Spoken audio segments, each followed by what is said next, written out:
ale y'a yira sa k'a fɔ k'u kɔni sera ka tile 12 sara donc k'a tɔ tora tile 10 laban ye ni miliyɔn 4 n'a kunkanfɛn ko y'o ye tile 10 o tile 10 coupe d'afrique dun fana bɛ labɛn cogo la an ka maa welelen su na o ye kɛnɛ kɔnɔna sɔrɔ Badu Escobar an y'ale wele kunnafonidila don a fana bɛ ɲinini kɛ min ye laseliw ye a b'olu fana kɛ tɔnjɛkulu minnu fana bɛ yen n'o ye sentinelle tɛ le triomphe du Mali. Le triomphe du Mali. Aw tɔgɔ bɛ yɛlɛma san o san sa dɛ. Du Mali. Ayiwa. A y'o ɲɔngiri. Ayiwa Badu i ni su. An b'a di su. I nana ka na an ka wele jaabi bi su in na a diyara an ye. An b'a yira maaw la sa k'a fɔ an bɛna na baabu kɛ min ka o ye Venezuela kaw ka ko ye. N'an bɛ se k'a fɔ AES ale ye dantigɛli kɛ ko in na k'i kuntilenna yira CEDEAO fana y'a ka dantigɛliw kɛ diɲɛseleke naani tɔ minnu dɔ ye fana n'olu fana wulilen don k'u jɔ olu fana y'u ka dantigɛliw kɛ kɛrɛnkɛrɛnnenya la bi sa bɛɛ lajɛlen bɛ min kalama o ye k'a fɔ min ye États-Unis jamanakuntigi ye janvier kalo tile 3 ale de y'a yira sa k'olu kɔni ye Nicolas Maduro minɛ n'o ye Venezuela jamanakuntigi n'a furumuso k'a ta caw ka taa ni a ye nin waati in na an y'a ye k'a fɔ Mali kɔnɔ yan tɔnjɛkulu u caman ye wulikajɔ kɛ Venezuela kaw ka jabara la aw yɛrɛ tun bɛ a taara conférence de presse kɛ ka dɛmɛ ta ka ɲɛsin u ma jamana caman ye laseli kɛ waleya min kɛlen filɛ nin ye e ka jateminɛw la balana ko don wa laadala ko don wa maa kun kan k'i sigi ni nin ka kɛ ni États-Unis jamanakuntigi yɛrɛ tagabolo ye. Bon Venezuela ta in ne kun sigilen bɛ ni nin ye parce que u ka kɛlɛ ma daminɛ bi mais Trump de ka waati la a juguyara parce que ka Hugo Chavez to yen olu tun bɛ mankan na parce que Hugo Chavez nalen a ye a taabolo yɛlɛma a y'a yira k'a fɔ ko Venezuela ka dugu jukɔrɔfɛnw n'o ye pétrole ni gaz ye a bɛ fɔ minnu ma terre rare ko a bɛɛ lajɛlen f'a ka sigi Venezuelens ma Venezuelens yɛrɛ k'a bɔ n'u y'a bɔ u kan ka mun sɔrɔ la u k'o sɔrɔ mankan bɛ daminɛ n'a yɛrɛ la Hugo Chavez fana ko le diable américain donc a n'u ye kɛlɛ daminɛ depuis yen Hugo Chavez donc kabi Hugo Chavez bɛ balo la a ko bɛ sen na. A ko bɛ sen na parce que Hugo Chavez u ye coup d'état k'a la Pedro Carmona tɔgɔ dɔ tun ye coup d'état k'a la avec américain de y'o dɛmɛ ka coup d'état k'a la u taara datugu maintenant jama de taara bɔ kaso la ka na n'a ye jama kɛlen ka bɔ kaso la ka na Pedro Carmona in bolila donc Hugo Chavez seginna ka na jamana mara tuguni donc Hugo Chavez ye gɛlɛya sugu bɛɛ de ye parce que ani américain tun tɛ ka ɲɔgɔn kan fɔ parce que olu tun bɛna dugu jukɔrɔfɛnw bɔ u bɛ taa n'a fanba bɛɛ ye ne taalen Venezuela 2024 pour que kumaw kana ɲagami 2024 ne taalen Venezuela an taara Caracas Nicolas Maduro Moros a ka conférence de presse la a ye mun fɔ an ye a ko ko olu ni ninnu ka kɛlɛ tɛ dɔwɛrɛ ye u bɛ n'i ka dugukolo jukɔrɔfɛn bɔ kɛmɛ sarada u bɛ taa ni 80 ye u bɛ 20 to yen 20 mun bɛ to yen o bɛ se ka président ka déplacement assuré o bɛ se ka ministre ka déplacement assuré o bɛ se ka sénateur ka déplacement assuré ayi bon n'a fɔra ko k'o bɛɛ ka tila ka sirabaw jɔ ka dɔgɔtɔrɔsow jɔ ka école jɔ wari tɛ boli kɛ maintenant ni wari ma boli kɛ population bɛ bɔ ka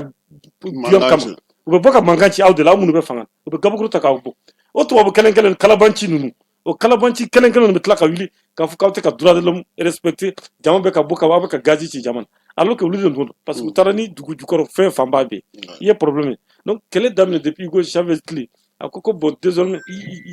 a ko ko a bɛ hakɛ to donc mankan daminɛna depuis yen donc mankan daminɛnen n y'a fɔ cogoya min na donc américain ni espagnol ni dafɛ jamanaw olu ko don Venezuela ma ka commencer ka Hugo Chavez kɛlɛ k'a kɛlɛ fo cancer nana minɛ a nana fatu Maduro nana bila a place la Maduro ye syndicaliste ye bisi bolila don an taalen Caracas an y'a ka yɔrɔ caman ye palais yɛrɛ mun bɛ yen n'a bɛ fɔ Miraflores n'o ye palais yɛrɛ a kun tɛ palais yɛrɛ la a kun b'a ka so a n'a ka muso pour te dire qu'il est simple wa n bɛ kuma kelen f'i ɲɛna Kasim a ye logements sociaux millions 500 de jɔ 5 millions 100 000 logements sociaux an taara logements sociaux dɔ la k'a di fantan ma fu donc a y'a yira Maduro y'a yira k'a fɔ k'ale bɛ taama ni Hugo Chavez ka taabolo de ye ale bɛ taa n'o ka hakilina de ye o ka hakilina tun tɛ dɔwɛrɛ ye fantanw kun nin yɔrɔ sɔrɔ Venezuela parce que minorité dɔ de tun bɛ yen nafolo bɛɛ tun b'olu de bolo la minorité blanche parce que n'i taara indien bɛ yen a bɛ fɔ minnu ma peau rouge farafinw bɛ yen métissous bɛ yen créoles bɛ yen donc fɛn caman bɛ yen mais la minorité blanche o de tun bɛ ka Venezuela nafolo bɛɛ tun bɛ minorité in de bolo o minorité in u ni tubabu de bolo tun bɛ ɲɔgɔn bolo n'o ye américain ka société Exxon Mobil ani Chevron ninnu ani Total ni a ɲɔgɔnna ninnu donc Hugo Chavez nalen a ye pétrole bɛɛ a y'u ka pétrole n'u ka gaz nationalisé a ko vénézuéliens de b'a bɔ mɔgɔ wɛrɛ bɛ se ka n'u dɛmɛ k'a bɔ mais a b'a to olu t'a la o ɲɔgɔnna de kɛra an fɛ i m'a ye an ka code minier dɔw farala an kan pour voilà c'est le même problème et Venezuela dɔrɔn tɛ n'i y'a ye u bɛ k'u ɲɛsin Venezuela ma an y'a fɔ cogo min dugu jukɔrɔ fɛn sinon Haïti filɛ nin ye n tɛ bɔ débat kɔnɔ Haïti y'a ka indépendance ta 1805 Haïti kelen avec tous ses l'ouverture mais u ye bɔnɛ sugu bɛɛ de da Haïti kan 2005 Haïti kun kan k'a ka 200 ans fêter mais tubabuw bolo o tɛ se ka kɛ farafin jamana tɛ se k'o kɛ k'a ka yɛlɛma hɔrɔnya ta ka san 200 kɛ ten k'o tɛ se ka kɛ il faut que u ka Haïti lagosi o de la le père Jean Bertrand Aristide mun tun ye Haïti président ye u ye mun de kɛ américains ye marinzu bila ka na u y'ale labɔ kɔgɔ u y'ale bɔ sanfɛla de fɛ pendant que gardiw bɛ da la k'a ka palais garder u y'ale labɔ sanfɛla de fɛ ka taga n'a ye ça c'était sous George Bush en complicité avec les Français voilà u ye mun kɛ Haïtiens na et Haïti ye waati kɛ Haïti bɛ juru sara américains ye américains tun ye Haïti occupé Haïtiens tun bɛ juru sara hali Faransi donc olu tora o gɛlɛya de kɔnɔ Venezuela ta nana fara kan mais Venezuela ta tɛ dɔwɛrɛ dugu jukɔrɔ fɛn sinon Haïti gɛlɛya bɛ yen o les gangs là-bas mais bi an y'a ye k'a fɔ yan Bamakɔ yan aw farala ɲɔgɔn kan ka conférence de presse kɛ yalama aw sirannen tɛ n'a ɲɔgɔnna tɛna ta ka ɲɛsin farafinna jamanaw fana ma kɛrɛnkɛrɛnnenya AES jamanaw ma bon an sirannen don a kana ɲɛsin AES jamanaw ma parce que Donald Trump ye mɔgɔ min ye mɔgɔ caman ka fɔ la a hakili dutu b'a la parce que dugu mana jɛ n'a wulila ni mun cira a kun na a b'o de kɛ a ko ten dɛ ko n'ale ye min fɔ k'a b'o de kɛ donc a ko ko Maduro wɛrɛw bɛ yen o don a taara Nord-Ouest Nigeria bombarder mais ko Bola Ahmed Tinubu de accord d'a ma k'o baara kɛ ko parce que bagabagali tun kɛra k'a fɔ ko Nigeria chrétiens u bonyalen tɛ Nigeria Boko Haram bɛ ko faga o tɛ tiɲɛ ye an ye pression sɔrɔ k'a fɔ Boko Haram mɔgɔw ko olu ka teli ka silamɛw faga parce que n'i ye chrétien faga i bɛ perdre parce que n'i ye chrétien to a bɛ se ka yɛlɛma ka don silamɛya diinɛ na donc o ye avantage ye olu ma maintenant n'i ye chrétien faga a tɛna temps sɔrɔ ka don silamɛya diinɛ na o yɔrɔ u nɔgɔ bɔra o la k'a jira k'a fɔ ko o kuma in tɛ tiɲɛ mais ne bɛ segin kuma kɛlɛ mun kan kunun conférence de presse la o ka ambassadeur kumana bɛɛ y'i fɛla fɔ Maduro ka kɛlɛ tɛ dɔwɛrɛ ye pétrole ani gaz sinon Maduro tɛ drogue feere a ma sɔn ka kɛ drogue feerela ye mais setigi bi an bɛ yɔrɔ min ko bi Trump ka kuma b'a jira k'a fɔ ni se bɛ mun ye i bɛ se ka wuli ka mun ye mais est ce que kuma min bɛ ka fɔ e min yɛrɛ taara Venezuela est ce que kuma min bɛ ka fɔ ko mɔgɔ dɔw donna u n'olu hakili cɛ a ka gardiw ni fɛnw ani sɔrɔdasi minnu tun bɛ yen k'u m'u jɔ u jɔyɔrɔ bon ne bɛ sɔn kuma ma dɔɔni parce que n'i ye Venezuela armée ta k'a lajɛ u ka effectif ka bon kojugu et puis Russiw de b'u former Russiw de bɛ maramafɛn d'u ma c'est vrai accord de défense tacite ni ɲɔgɔn cɛ mais Russiw b'u dɛmɛ kɛlɛko sira kan hali Chinois bɛ dɛmɛ dɔɔni d'u ye maintenant janfa yɛrɛ la janfa kɛra dɛ parce que a infiltré la de hali kibɛnw tun b'a ka garde la waati dɔ nana se Maduro tun dalen tɛ hali Venezuela sɔrɔsi ɲɛmɔgɔ la kosɛbɛ kibɛnw de tun b'a garde donc a bɛ yɔrɔ falen mais comme américains tun ko ni mun sera ka Maduro minɛ ka na d'u ma olu bɛ 50 millions de dollars d'a ma ou bien ni mɔgɔ min sera ka kunnafoni jɔnjɔn sɔrɔ Maduro kan olu bɛ 50 millions de dollars d'o ma donc u tɔɔrɔ de la je crois CIA mɔgɔw y'a ka premier cercle infiltré a bɛ dumuni kɛ cogoya min na a bɛ déplacer cogoya min na a bɛ déplacer mobile u y'o bɛɛ jateminɛ u taara gɛrɛntɛ k'a la yɔrɔ min na a ka garde rapproché man ca a ka mɔgɔ man ca yɔrɔ min u taara gɛrɛntɛ parce que mɔgɔ de ye kunnafoni di Amérique ma k'a fɔ ko a bɛ taa nin yɔrɔ la donc u taara bɛnbɛn kɛ k'u labɛn k'a kɔnɛ sinon ni janfa kun tɛ k'a fɔ k'u b'a minɛ a tun bɛ gɛlɛya dɛ a minɛna janfa de kɔnɔ a tora janfa de la bi i yɛrɛ y'a fɔ conférence de presse senfɛ aw ye a yira k'a fɔ ko a b'u dɛmɛ min ye u ka lasigidenw bɛ yen waleya in yɛrɛ kɛra bi y'a tile 5 ye an bɛna se tile 6nan ma k'o bɛ cogo di kɛnɛ kan bi est ce que États-Unis tun ye sanganiya minnu fɔ a k'u bɛ mɔgɔ minnu sigi ani Trump ye kuma minnu fɔ k'a jira k'a fɔ k'u bɛna baara minnu kɛ est ce que u bɛna se k'olu kɛ lafiya la ka Venezuelakaw yɛrɛ to yen wa parce que bon Trump y'a ka kuma fɔ sinon vice président n'a bɛ wele ko Delcy Rodriguez o de ye muso in de y'a place ta je crois muso in taara Russie ka na pour le moment u ni muso in kɔni an t'a dɔn mun bɛ ka tɛmɛ u ni ɲɔgɔn cɛ Trump kɔni ko n'a m'u ka fɛla kɛ olu bɛ sɔn k'a bɔ yen ka na ni mɔgɔ wɛrɛ ye bon mɔgɔ dɔw tɔgɔ cɛni kamalen dɔ bɛ ko Yan Guaido waati dɔ gɛlɛn kun y'o autoproclamé k'o kɛ président o laban b'o la bon muso dɔ fana bɛ yen ko Machado bon hakili b'o fana kan ni mɔgɔ wɛrɛ bɛ yen ne t'o tɔgɔ dɔn kosɛbɛ donc Amérique ɲɛsinnen b'olu donc tile 90 in mana tɛmɛ Américain bɛna n'olu mɔgɔ dɔ ye bon ni vice président mun bilara Maduro nɔ la n'a ma k'a kɛcogo la u ye min fɔ u b'o kɛ u bɛ sɔn k'o lawaleya ni diɲɛ ma wuli k'i jɔ k'i cɛsiri ka yira Amerika na k'a fɔ ko Venezuela ye jamana don yɛlɛma hɔrɔn jamana don a man kan cogo si aw ka bɔ aw ka jamana na ka taa jamana wɛrɛ ka président minɛ parce que a n'aw tɛ kuntigiya kɛlɛ ye y'a dɔn kɔni c'est très grave depuis Nations Unies yɛrɛ bɛ min a bɛ Americain de fɛ yen droit de l'homme olu de don olu de b'u da don fɛn bɛɛ la n'a fɔra k'olu yɛrɛ de b'u ka kumakanw sɔsɔ ka diɲɛ sariyaw sɔsɔ y'a dɔn o tɛ ko ɲuman ye de tile du kasi. Ayiwa Badu an b'a dɔn k'a fɔ ko ayi o tɛ gasi ye an b'a dɔn k'a fɔ ko min ye nin ko in ye kuma caman de fɔra n'i ye nɔminɛlikan lamɛn ntɛnɛn tɛmɛnen u taara ni Maduro n'a muso ye ko dɔrɔgu feerela don a ye dɔrɔgu ladon Etats-Unis kɔnɔna na maramafɛnw b'a bolo terrorisme baara b'a bolo e hakilina ye mun ye o jalakili ninnu kan nɔminɛli sira la kiiri tigilamɔgɔw fɛ. O jalakili tɛ tiɲɛ ye k'a fɔ ko Maduro yera dɔrɔgu feere la a muso bɛɛ ta tiɲɛ tɛ parce que ne y'a dɔn f'i ɲɛna 2024 ne taara yen an ye mun kɛ a ka ca ni semaine kelen aéroport yɛrɛ la wulu de bɛ wulu jugu de bɛ yen u b'a ko valise f'u ye machine bɛ yen n'a sɔrɔ dɔrɔgu t'a la ni dɔrɔgu kisɛ kelen yera u bɛ minɛ ka t'i datugu i bɛ sɔn k'i si kaso kɛ bon mɔgɔ minnu b'o bɛɛ kɛ n'a fɔra ko ka jamana ɲɛmɔgɔ ko u bɛ dɔrɔgu feere o kuma tɛ tiɲɛ ye Maduro n'u ka kɛlɛ tɛ dɔwɛrɛ dugu jukɔrɔ fɛn de don et puis a ka kuma na a yira k'a fɔ ko Argentine président Xavier Milei a ko o ye ɲinan de ko ɲinanw yɛrɛ ka yafa ale ma ko ɲinanw yɛrɛ ka fisa n'ale parce que ale ni jamana dama dama Bolivar tɛ fana tɔgɔ fɔ n'o tun ye Peru président ye ba ko olu ye ɲinanw de ye ɲinanw mais ɲinanw yɛrɛ ka yafa ale ma parce que ɲinanw yɛrɛ ka fisa n'u ye donc ko n'u ni Américains de bɛ bɛn na ale kama a y'a fɔ dɛ ko u bɛ bɛn sugu bɛɛ la pour que k'ale bin il a prédit ça on dirait que a ko jaba na sɔrɔ mais k'ale bɛ mun ɲini anw fɛ délégation jamana pratiquement a bɛ jamana 100 bɔ mun déplace la ka taa délégation mɔgɔ minnu taara a k'ale bɛ mun ɲini anw fɛ dɔrɔn an k'an cɛsiri an k'a dɔn k'a fɔ ko Venezuela n'an bɛɛ ye kelen AES Mali Niger Burkina Mali Niger Burkina ani Venezuela an ka problème bɛɛ ye kelen n'i ye Mali kidali ta o problème kelen bɛ yen parce que Venezuela jamana dɔ bɛ Venezuela kɛrɛfɛ ko Guyana anglais de tun bɛ yen Guyana yɔrɔ dɔ bɛ ko Esquibo Venezuela de tun t'a dɔn pétrole bɛ yen gaz bɛ yen caman bɛ yen Esquibo yɔrɔ in na donc anglais y'an daraki Venezuela la diyagoya k'a k'u ta ye Maduro de référendum kɛ plus de 99% des Vénézuéliens ko Esquibo in k'a ka segin Venezuela ma donc o bɛɛ kun bɛ tubabu ninnu kɔnɔ tuma min na Maduro yɛrɛ a kumakan a ko in lawuli la Grande-Bretagne Royaume-Uni de Grande-Bretagne olu ye kɛlɛkɛ bateau bila ka taa Brésil yɛrɛ kɛlɛkɛ bateau bila ka taa munumunu pour que Venezuelakaw kana sa yɔrɔ ma c'est pour te dire que ni problème ka dun dɛ problème ka dun fo k'a fɔ k'a ka dun parce que Maduro ka kumakan na olu ka dugu jukɔrɔ nafolo n'o ye pétrole ni gaz ye ani terre rare n'i ye Venezuela ta k'a lajɛ depuis 1811 Venezuela ka yɛlɛma hɔrɔnya ta mais sɛgɛn ni Congo ni fɛnw ala ni tubabu sababu hali n'u ka multinational sababu donc olu nana olu ko f'olu ko ba de yɛlɛma Venezuela Trump m'a dogo dɛ a y'a fɔ dɛ k'olu ka mɔgɔ gɛnna Hugo Chavez fɛ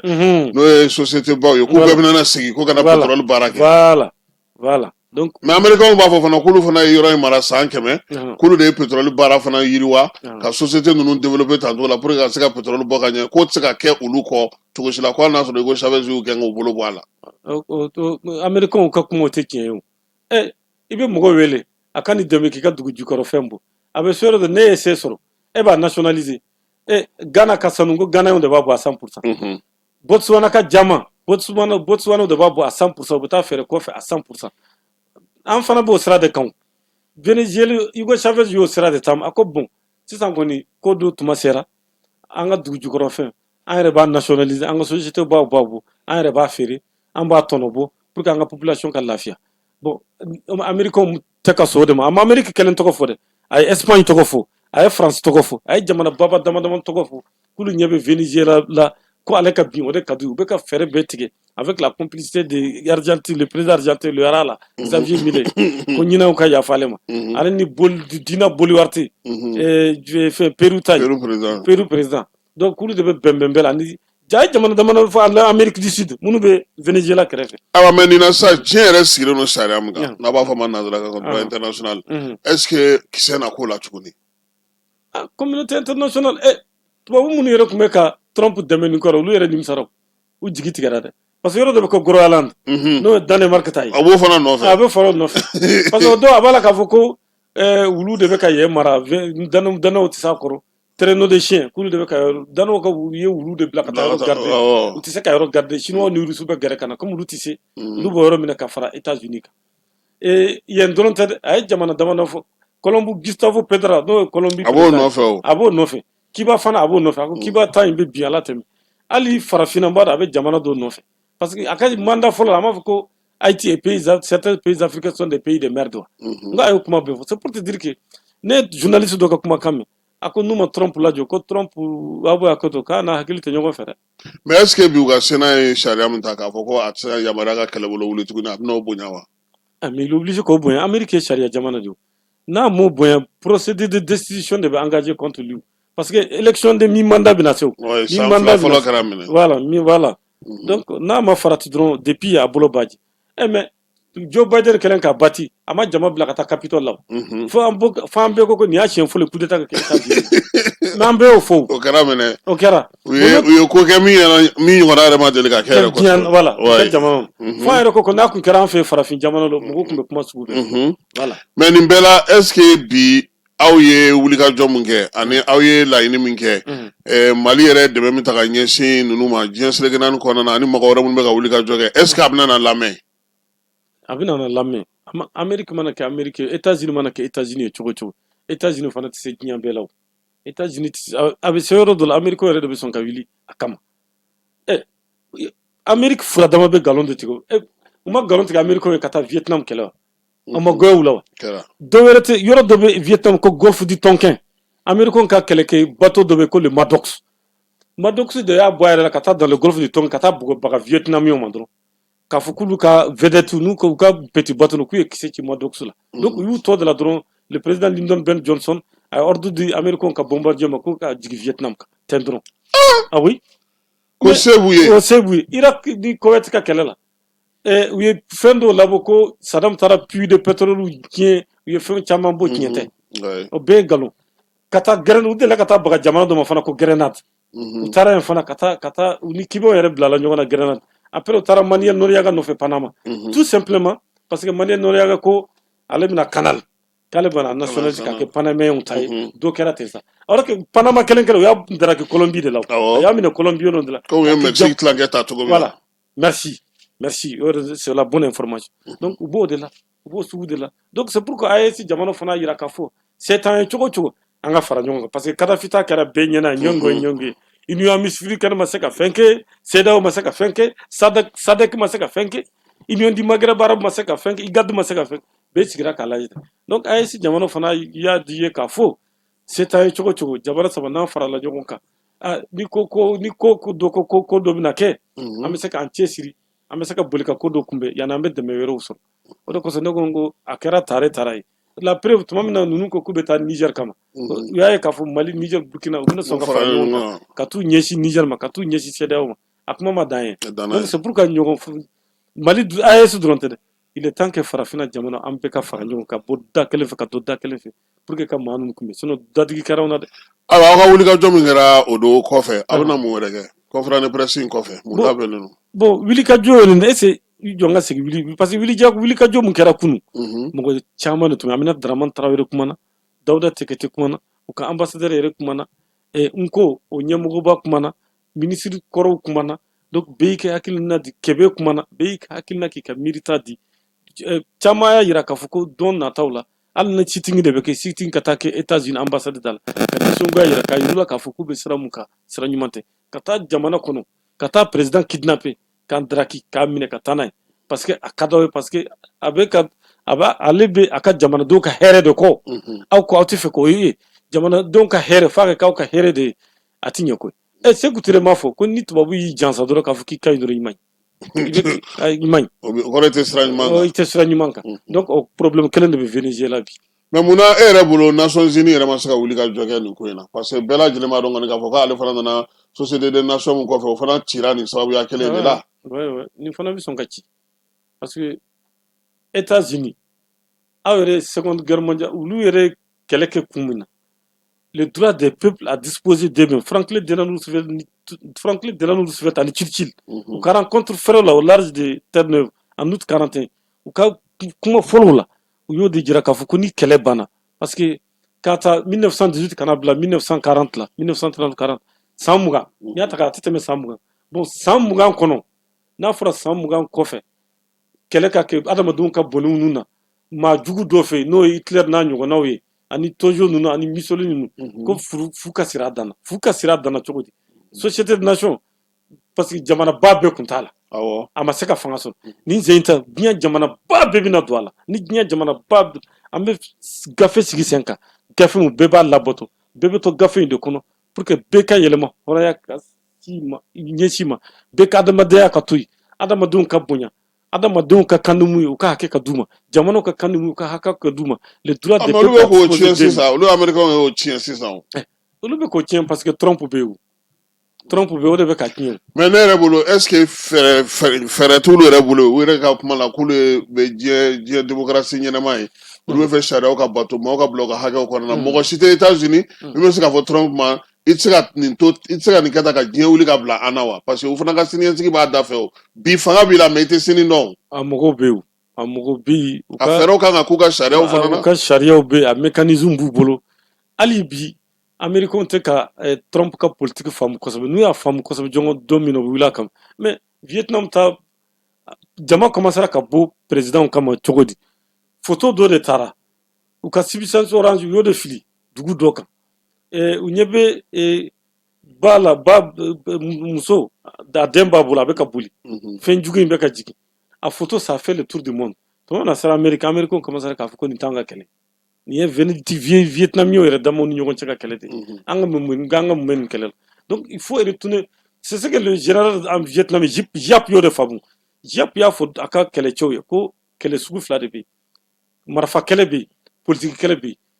Amérique an tɛ s'u la marifa kɛlɛ la mais an b'u ta ni politique de donc Giap ninnu ye photo ni fɛnw de utiliser ka bila ka taa États-Unis ka opinion publique u yɛrɛ ka mɔgɔw lawuli u kama ka mɔgɔw yɛrɛ ka mɔgɔw lawuli u kama c'est comme ça que Vietnam kɛlɛ banna dɔɔni dɔɔni ayiwa badu jateminɛlikɛlaw bɛ ka mun fɔ o ye k'a fɔ diɲɛ sigikanw ka ca i yɛrɛ fɔ cogo min na James More fana ale fana tun ye fɛɛrɛ dɔ sigi k'a yira k'a fɔ ko min ye Amérique latine ye o jamanaw kɔni b'olu sago la mais o bɛɛ kɔfɛ bi dolari yɛrɛ jɔyɔrɔ ye min ye sanni feere la pétrole ko la parce que n'i y'a jateminɛ a bɛ n'a fɔ sanni jamana o jamana ko k'e bɛna fɛn dɔ kɛ n'i ye Kadafi ta k'a lajɛ k'a bɛna min ye farafinna tɔgɔla wari sigi a ye gɛlɛya sɔrɔ min ye Saddam Hussein k'a bɛ pétrole feere sugu dɔ la a ye gɛlɛya sɔrɔ c'est à dire jamana o jamana kɔni n'i y'i ɲɛsin pétrole feereli ma sugu la sugu min na n'a tɛ ɲɛsin dolari nafa ma sabula américains ka fɛn sɔrɔ b'o la i bɛ gɛlɛya sɔrɔ est ce que Venezuela jamanakuntigi fana ta tɛ o de ye bi. Oui, il y a un docteur Moroye, que l'Amérique aux Américains, au doctrine B, au doctrine qu'on a dogo ni kola. Parce que quand les Américains tout ça là c'est Amérique de l'Ouest, ou ça là c'est Niabema, ou te mogoto. Effectivement, il y a Venezuela pétrole. À nous que gaz, qu'on commencera à faire chinois ni en yuan en rouble, qu'à dollar toi, qu'à pétrole dollar toi. Donc au B, au dessus ma cache B Trump là. Ani Kadhafi ye mu fonds monétaire africain le FMA Kadhafi to ka bo sigi seka ananga satellite farafina were ko ka satellite donc mankan il a signé son arrêt de mort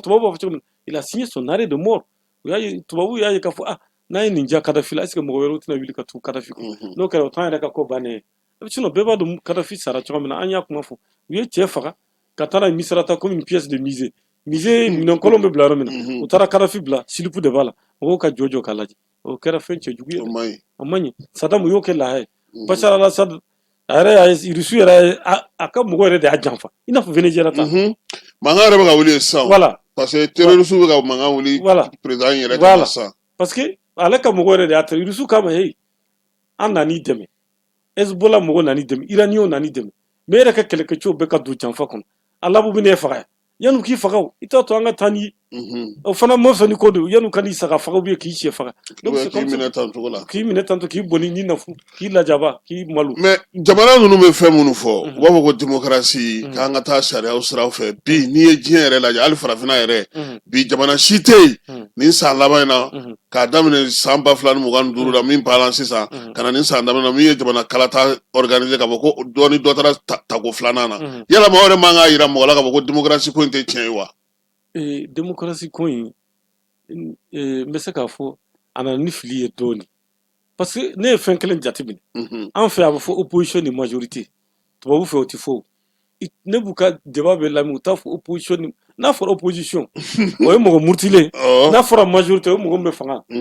aw tɛ se ka bɛn o nin bɛ fanga ɲini na e bɛ fanga na nin ye opposition ye ale bɛ fɛ k'e gɛn ka bɔ yen k'i sigi k'a sigi e sigiyɔrɔ la dɛ jamana tɛ se ka ba sigi k'a sigi tɛ dɛ k'a sigi sigiyɔrɔ la bɔ yen k'an sigi n'a kɛra jamana tɛ se ka ba sigi ale o de bɛ ka na ni coup d'état an ka jamana na a jateminɛ parti unique ninnu tun bɛ waati min na c'est vrai parti unique tiɲɛniw kɛra fɛn caman kɛra mais parti unique n bɛ exemple ta Burundi ni Rwanda kan dɔrɔn y'a dɔn olu kɔni Burundi Hutu ni Tutsiw de bɛ yen Rwanda Hutu ni Tutsiw les Hutu olu de tun ka ca Rwanda olu de Hutu de tun ka ca olu de tun bɛ fanga na Tutsiw tun ye minorité ye maintenant tuma na fɔra ka multi-parti caya Tutsiw y'a ye k'a fɔ n'an taara kalata la an tɛ gagner fo ka taa diɲɛ wuli parce que Hutu ka ca n'an ye a labanna guerre civile la Paul Kagame ninnu nana ni guerre civile génocide kɛra 1 million de morts bi Tutsiw de tɛ fanga na rapport ma changé Burundi la même chose Burundi fana tun bɛ ten de donc sisan majorité de bɛ fanga la olu de siya minnu ye majorité o de bɛ fanga la bi Burundi donc c'est pour dire que parti unique ko waati ko dɔ tun ka fisa ni ko dɔ ye avec la démocratie le multipartisme parce que partout nana caya fo ka na siya partout don a la nin ye ne ka parti ye nin ye nin ka parti ye ala yɛrɛ ye jamana caman kisi n tɛ hali diinɛ parti fana kun créera n ko tan kɔnɔ waati i ka carte d'identité kan a bɛ sɛbɛn k'i ye nin i ye kɔrɔbɔrɔ ye ou bien i ye bɛla ye ou bien i ye tamasɛki ou bien i ye nin n ko bɛɛ tun bɛ sɛbɛn carte d'identité mais Mali république de nana o dabila voilà ko i ye malien a banna i siya tɛ lajɛ voilà u ye tutsi ninnu nɛgɛ tɛ Belgique k'u ma ko bon k'aw nun kala ka jan k'aw ni anw ka surun aw ni tubabu ka surun Hutu ninnu filɛ u bɛ tan i m'a faamuya olu ye farafin anw quoi i n'a fɔ anw ye farafin an n'aw bɛɛ ye kelen an na voilà aw ni anw de ye kelen mais nous les nègres là an n'aw tɛ kelen anw ye noirs ye an ye farafinw ye an n'aw tɛ kelen a bɛ na ni kɛlɛ ou bien a tɛ na ni kɛlɛ o mentalité sugu fo ka taa ka bɔ yen je crois que Modibo ninnu nana u y'a essayer k'o mentalité de bɔ an fana kunkolo la k'an dépoussiérer pour que mankan kana wuli n'a ta bɛɛ y'a dɔn fɛn min bɛ ka na kɛ yan n tɛna don détail bɛɛ la parce que n'i ye journaliste ye i k'i ka journaliste baara kɛ o de ka ɲi ni ko n bɛna don détail dɔ la dɔrɔn a kana na ni mankan ye jamana kɔnɔ awa mais o waati kelen na u b'a fɔ ko démocratie a ye taa kalata la mais o ni arabu jamanaw bɛ fɛn kɛ kalata ko kuma tɛ f'olu fɛ yen ayi kalata ko kuma tɛ f'u fɛ yen parce que arabu jamanaw nafolo b'u kun pétrole b'u kun gaz fɛn b'u bolo donc olu yɛrɛ b'a ta arabu jamanaw ka dabada ma olu b'a ta arabu jamanaw ka dabada ma u m'a fɔ ko arabu saoudite denmisɛnnin bɛ yen sisan ale tɛ sɔn Ben Salman tɔgɔ in Ben Salman o de bɛ yen Abu Dhabi fana o ye denmisɛnnin ye donc olu bɛ ka mentalité changer olu bɛ ka évoluer bon n'i ye Kadafi fana ta k'a lajɛ en son temps Kadafi tun tɛ olu de tun mago bɛ Kadafi la olu de tun bɛna escroquer kɛ Kadafi fɛ yen Sarkozy yɛrɛ ma taa Kadafi fɛ yen wa Sarkozy ye siɲɛ joli kɛ a bɛ taa Kadafi fɛ yen Kadafi k'a ka maramafɛnw san u ni Kadafi ye kɛlɛ kɛ Bandawuzu nɔfɛ u ni Tchadiens ni Libyens ka kɛlɛ a caman kɛra à propos de la Bandawuzu u ni Kadafi ye kɛlɛ caman kɛ mais kɔfɛ u ni Kadafi ma tila ka bɔ Mambarko ye Kadafi kan o mɔgɔ kelen ma tila ka boli ka na Kadafi fɛ kuma dɔw yɛrɛ bɛ ka fɔ a kuma fɔ man di dɛ u ko tuma min na Kadafi infirmière Biligar ninnu minɛ ko Cécilia Sarkozy n'o ye Sarkozy muso o de taara Kadafi deli ko pour que Kadafi k'olu bila u ko dɔ tɛmɛna o ni Kadafi cɛ k'o fana bɛ bɛn Sarkozy ma donc u y'o fana kuma fɔ a kuma ka ca dɛ a kuma cayara dɛ a kuma ka ca i kɛlɛkun u tɛ dɛsɛ o la mais n'an seginna ka na Venezuela aw ka tagali kɔnɔna na e yɛrɛ ye fɛn caman lakɔlɔsi an b'a dɔn fana k'a fɔ Venezuela ye jamana sugu min ye mais munna farafin jamanaw ni ninnu ka surun ka tɛmɛ Amérique ninnu kan et puis u ka tagali ka nɔgɔ yen olu fɛ yen visa ko ni papier ko ninnu ka nɔgɔ ka tɛmɛ Amérique ninnu kan ani Canada ninnu. Bon hali bon n bɛ se k'a fɔ ko visa ko kɔni gɛlɛyaba tɛ a la jamana ninnu si la mais an ni Venezuela n'u ka surun fɛn dama dama bɛ yen o de b'a to an n'u ka surun d'abord tubabu man ca yen tubabu man ca farafin ka ca ani a bɛ fɔ minnu ma peau rouge ka ca métissu ka ca c'est à dire tubabu ni farafin ye den minnu sɔrɔ tubabu ni peau rouge ye den minnu sɔrɔ farafin ni peau rouge ye den minnu sɔrɔ donc o de ka ca n'i ye Venezuela ta ka métissé de ka ca depuis aéroport i bɛ métissu de c'est un pays qui est fortement métissé donc siya wɔlɔma tɛ yen ten kosɛbɛ an ye tan mun kɔni kɛ ne kɔni an ma siya wɔlɔma jateminɛ par contre Argentine lajɛ a ko ɲinan bɛ jamana mun kunna tan Xavier Argentine u ye se bɛɛ kɛ pour que ka farafin yɛrɛ de tunu ka bɔ olu y'o kɛ minɛ ala t'u ka balontan équipe la voilà fɔlɔ a tun bɛ farafin damana tun bɛ kɛ équipe la mais o tɛ yen tuguni mais Venezuela c'est pas le cas Venezuela kɔni i bɛ farafin ye carré kɔnɔ i bɛ tubabu ye i bɛ peau rouge ye an yɛrɛ yalala carré kɔnɔ an ɲɔgɔnna farafinw bɛnna ils sont des vrais vénézuéliens donc an n'u bɛnna an n'u ye dumuni kɛ ɲɔgɔn fɛ an ye fɛn caman kɛ ɲɔgɔn fɛ donc an n'u ka surun sira caman na hali culture ko la n'i taara Haïti vaudou bɛ Haïti vaudou bɛ Brésil donc yɔrɔ dɔ la hali n'i ye États-Unis ta k'a lajɛ ani farafinna ka surun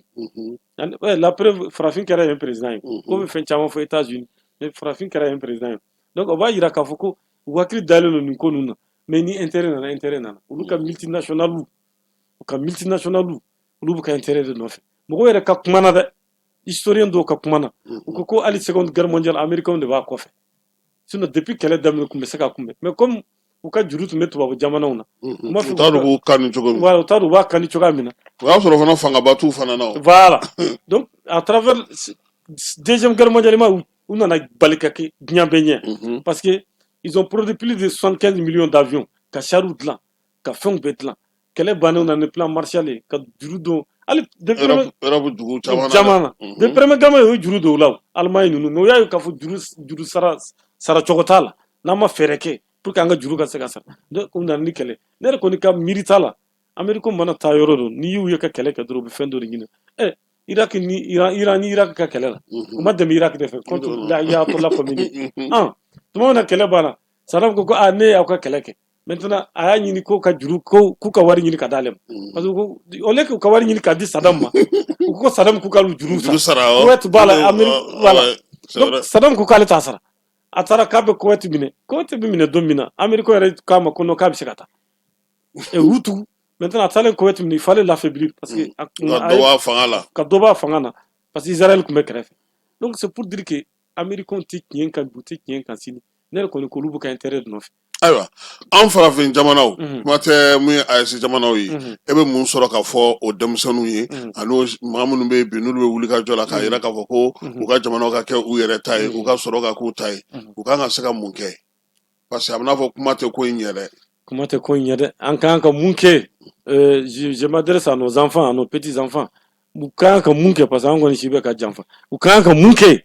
an ka kuma tiɲɛ yɛrɛ fɔ u ka fara ɲɔgɔn kan premièrement n'u farala ɲɔgɔn kan u ka dɔnniya ɲini parce que jamana ye dɔnniya de ye n'u ye dɔnniya sɔrɔ dugu jukɔrɔfɛn ninnu taala ɲɛfɛ an yɛrɛ ka se k'a bɔ an yɛrɛ ka se k'a bayɛlɛma k'a kɛ produit ye an k'an ka tata t'a la an k'a tɔ fɛɛrɛ kɔfɛ donc n'an y'o sira taama mɔgɔ tɛ se ka taa fo an ka bɛn an ka don da kelen fɛ ka bɔ da kelen fɛ kɔnɔkulu de bɛ bi fo mais n'an fara-faralen don o problème de bɛ hali sisan kuma caman bɛ ka fɔ dɔw b'a la k'an ka segin démocratie ma dɔw b'a la k'a fɔ sɔrɔdasi fanga ma nin bɛɛ de bɛ tubabu arranger nin bɛɛ de b'olu arranger nin situation in ka ɲi olu ma nin b'olu arranger an bɛ to nin na u bɛna an ka dugu jukɔrɔ fɛnw suɲɛ ka taa n'a ye bon o de kosɔn an ka hakili sɔrɔ démocratie don démocratie tɛ o an ka jamana y'anw de ta ye an ka fara ɲɔgɔn kan an ka kɛ kelen ye an k'an ka dugu jukɔrɔ fɛnw bon a ka nafa an ɲɛ anw ye an ka dɔn k'a fɔ fana an bɛ diɲɛ Macron y'a fɔ a ka discours la dɛ ko il faut que France denmisɛnninw k'a faamu k'a fɔ diɲɛ bɛ ka taa taabolo mun kan ni kan t'i da i ni kantigi man di e bɛ bila kɛrɛfɛ donc an ka fara ɲɔgɔn kan n'an ye jamanabaw sɔrɔ mun bɛ se ka n'anw dɛmɛ maramako sira la marifa ka marifa san k'an ka denmisɛnninw entraîner k'u former ka an ka yɛrɛ protéger parce que ni karisa y'a dɔn k'a fɔ ko minɛn b'i bolo kɛlɛkɛcɛw b'i bolo u tɛ sɔn k'i kɛlɛ o a ka gɛlɛn u k'i kɛlɛ o de kosɔn surtout ni jamanadenw ka kɛ ɲɔgɔn fɛ voilà o de kosɔn Éthiopie premier ministre tuma min wulila da la les rebelles du Tigré u ni capitale u surunyalen capitale n ko Américains ni Français commencé k'u ressortissants ta ka bɔ Addis Abeba mais Abiy Ahmed a yɛrɛ y'a ka colonel fin dɔ k'a ka bɛrɛ ta ka t'u kunbɛn a n'a ka kɛlɛkɛcɛw kɛlɛ ma ban nin yan je crois an ka autorité minnu bɛ fanga na bi olu fana u taara n'o taabolo de ye mais kuma sugu bɛɛ de bɛ ka fɔ bi droit de l'homme i y'a dɔn kɔni mɔgɔw malola minnu tun bɛ k'a fɔ droit de l'homme maloyara parce que mun kɛra Venezuela bɛɛ y'o ye o droit de l'homme bɛ se ka fɔ tuguni Kassim droit de l'homme ko kuma bannen fo a yɛrɛ bɛɛ sa kɛ parce que hali minnu b'a fɔ ko n'an ma taa nin sira fɛ nin bɛ kɛ tan nin de don sariya ye nin de ye nin ye nin ye olu yɛrɛ bɛɛ ta t'olu kɔnɔ sisan parce que hali minnu bɛ ka taa élection na bi n'i y'a jateminɛ ka taa dagabɔndala baara kɛ dɔrɔn o dɔrɔn de don parce que nafa yɛrɛ mɔgɔ bɛ se ka ɲininkali yɛrɛ kɛ ni nafa yɛrɛ b'a la nka min ka ɲi min kan ka se ka sigi sen kan i da ser'o de ma o ye kalan ye o ye ka dɔnniya ɲini o ye k'an labɛn siniɲɛsigi an bɛ se cogo min na k'o baara ɲuman kɛ an n'u fɛ yan kuma ka ca ni waleya ye parce que fɛn caman bɛ bɛɛ lajɛlen sɛbɛnnen don fanga kelen de la k'a ɲini o la k'a sɔrɔ o la ka tila ka wuli ka tila ka o fana baara kɛ tuguni a ka gɛlɛn minnu fana bɛ fanga la olu tɛ se ka to yen ka to yen ten mɔgɔ ka to ka kuma ka u sɛgɛn k'a sɔrɔ u bɛ ka mun kɛ o kan ka jateminɛ pour que ka se k'u dɛmɛ cogo min na an bɛ se ka bɔ degun nin kɔnɔ na badu n b'a dɔn k'a fɔ waati bɛ ka se a kuncɛyɔrɔ la mais bi e yɛrɛ ɲɛ bɛ anw ni an lamini jamanaw la cogo di sabula ko wɛrɛw bɛ sen na parce que n'i y'a jateminɛ kɔsa in na Burukina jamanakuntigi ni Burukina fanga ɲɛmɔgɔ y'a jira k'a fɔ ko fanga daraki tun bɛna k'u fɛ yen bolokɔni ɲɛsinnen don Damiba ma nka min ye Alasani ye ale tɔgɔ ka fanga tɔgɔ b'a la fana est-ce que o bɛɛ t'a kelen ye dugutigi kɔrɔ tɛ dugu yɛlɛ fɛ Damiba tɛ dugutigi kɔrɔ tɛ ale ye dugutigi kɔrɔ ye ale ye dugutigi kɔrɔ ye ko min ta ye fɛn ko o de bɛ fɛn o de b'a mara o de b'a mara ale tilala ale la ale bɛ fɛ a ka segin ale ma donc ni Damiba sɛgɛnna a tɛ balanɛ la o a tɛ balanɛ la o i b'a dɔn Ibrahim dɔrɔn tɛ dɛ Mali ni Burkina Niger u ye taabolo mun ta taabolo gɛlɛn don dɛ taabolo gɛlɛn don dɛ Ala k'a ta fanga d'u ma parce que fɛn fɛn bɛ se ka kɛ mun b'a to fanga in bɛ tiɲɛ mɔgɔ ninnu bolo ninnu b'a kɛ tubabuw b'a kɛ u nɔfɛ mɔgɔ minnu b'an fɛ u b'a kɛ jɛnɛma tubabuw filɛ nin u ka kegun tubabuw filɛ nin a ma se olu yɛrɛ ka na Sékou Touré ka kumakan de tɛ les traîtres la 5e colonne les traîtres tuma i bɛ taa sɔrɔ jamana yɛrɛ kɔnɔ mɔgɔw bɛ yen u bɛ tubabu ka baara la u bɛ profiter u bɛ tiɲɛni kɛ i t'u dɔn yɛrɛ i t'u dɔn yɛrɛ wa o de ka surun fanga la voilà i t'u dɔn yɛrɛ bon n'u y'u ka tiɲɛni kɛ tubabu bɛ tila ka yɛlɛm'u compte la ne ye bila ka mɔgɔ janfa ne mɔgɔw ɲɛna n t'i to i ka janfa i kana ne yɛrɛ fana janfa donc f'an k'o de faamu an ka faamu k'a fɔ ko tubabu tɛna anw fɛ yen ka na ko anw cɛ ka ɲi tubabu tɛna na anw fɛ yen parce que an ye nin ye tubabu bɛ na an nɔfɛ u ka intérêt de nɔfɛ n'i ye tubabu bolilen ka na a b'a ka intérêt de nɔfɛ an fana k'an ka intérêt ɲini an k'an ka intérêt ɲini président y'a fɔ ko ni dɔ ka baba faga dɔ ka nan ti ja donc an fana k'an ka intérêt ɲini tubabu bɛ ka intérêt ɲini cogoya min na an fana k'an ka intérêt ɲini an k'an janto an yɛrɛ la an k'an yɛrɛ kɔlɔsi an k'a dɔn k'a fɔ ko n'an donna janfa kɔnɔ a bɛ bin anw de kan n bɛ kuma kelen f'i ɲɛna Kasim 11 janvier opération Serval bɛ daminɛ don min na ne taara politique mɔgɔ dɔ ka salon kɔnɔ tɔgɔ fɔ man ɲi ala k'an sutura tɔgɔ fɔ de o de a kɔrɔ ma k'ale y'a denw bɛɛ bila ka taa Canada ka ban ko ni maa ninnu sera Segu ko na 11h waati ko lui là on va évacuer déjà ses enfants sur le Canada et si ces gens là arrivent à Segu ale bɛ n'a ka muso yɛrɛ bɛ t'u sɔrɔ a don ne tora salon or que ne terikɛ sɛbɛn de don i dalen don a la an tun bɛ surafana dun an bɛ boisson min mais a don kini dumuni duman tun bɛ yen tubabu politique mɔgɔ duman bɛ yen o duman tora ne bolo la i ma se k'a dun n ma se k'a dun parce que a ye ni miiri janya quoi a y'a sɔrɔ anw bɛna ka bɔ Selenge voilà ni i tun ye dimɔgɔ fili dugu ma bɛɛ b'a mankan mɛn k'an ka kari kɔnɔna suma tɔn a ma nɔgɔya dɛ a ma nɔgɔya dɛ fo mɔgɔw k'u hakili to o yɔrɔ la parce que an bɔra yɔrɔ jan de fana an bɔra yɔrɔ jan fana de ka na se nin kɛnɛ in kan su in na i nana an ka kɛnɛ kan a diyara an ye kosɛbɛ an b'i fo k'i waleɲuman dɔn waati min dira an ma a banna ni kumakuncɛ kuma min bɛ fɛ nka an tɛna fama ɲɔgɔn ma parce que i ka baro ka di bamanankan jɛlen tɛ kosɛbɛ mais bon ayi n'a jɛra ka tɛmɛ i bɛ kɛ Segu ka ye voilà mais ne muso kɔni ye bamanan ne denw bamanankan de fɔ ne ye maliyɛn donc a ma ne b'a fɔ madame ne fana ne ta ye falenni ye parce que e t'an burankɛ yan ne y'an burankɛ fɛ bon c'est ça le Mali nin de ye Mali ye Mali ye nin de ye f'an ka sɔn o de ma donc an tɛ se ka marifa ta ɲɔgɔn kama an bɔra ɲɔgɔn na de an joli bɛɛ ye kelen ye voilà f'an k'o de faamu voilà kumakuncɛ kuma ne ka kumakuncɛ kuma ye mun ye dɔrɔn AES jamanaw an k'an janto an yɛrɛ la farafinna jamanaw an k'an cɛsiri an k'an fara ɲɔgɔn kan Trump nana yan bombarder Trump nana tubabu b'u ka intérêt nɔfɛ an fana ka tugu an ka intérêt kɔ farafin jamana plus d'1,5 milliard d'habitants a bɛɛ ye denmisɛnnin 80% 75 à 80 a bɛɛ ye denmisɛnnin san 14 san 15 san 20 y'a dɔn ka ca dɛ donc an k'an janto an yɛrɛ la denmisɛnninw u k'u fara ɲɔgɔn kan u k'a dɔn k'a fɔ ko an ka jamana ninnu an de bɛna labaara mɔgɔ wɛrɛ tɛna labaara an nɔ la an k'an cɛsiri an ka baara kɛ fɛn fɛn bɛ n'a kɔfɛ kana fɔ k'a bɛna an ka dugukolo daraki an k'an cɛsiri an ka ɲɛsin olu ma je crois que an ka autorité de la transition mɔgɔw y'o faamu u y'a faamu ala ka faamuyali ko ɲuman d'an ma voilà awa ma fɔ sa ko ni ala sɔnna ma sini sɔgɔma an na baabu sigi n'o ye an ka kunnafonidi kɛnɛ ye bi kun ye débat ye min ye Badu Koba ye an b'a fɔ kosɛbɛ a nana an ka kɛnɛ ɲaga bolo ka ni kunnafoni caman di matɛ ale ye Venezuela kɛ a taara Caracas a tun bɛ san 2024 min ye baara hukumu kɔnɔna na an b'a fɔ Triomphe mɔgɔw k'u bɛɛ lajɛlen fo ni ala sɔnna ma an na ɲɔgɔn sɔrɔ waati wɛrɛ Falaye Keyita ale tun bɛ yan ka taa fara Keba Jalo kan an bɛ dugawu kɛ Ala ka fajiri k'an bɛɛ lajɛlen garisi Ala k'an kelen kelen wuli an ka ɲɔgɔn dɛmɛ ka binŋɛnikɛlaw ni maafalaw ni walijugutigilamɔgɔw kɛlɛ a y'anw dɛmɛ an k'aw dɛmɛ ka binŋɛnikɛlaw ni maafalaw ni walijugutigilamɔgɔw kɛlɛ n'a ye kunnafoni sɔrɔ binŋɛnikɛlaw ni maafalaw ni walijugutigilamɔgɔw kan a ye nɛgɛjuru ci dɛmɛso la nɛgɛjuru sira fɛ wari tɛ sara min na 80 00 11 20 walima 80 00 11 22 walima 98 17 36 75 ngo 98 17 36 45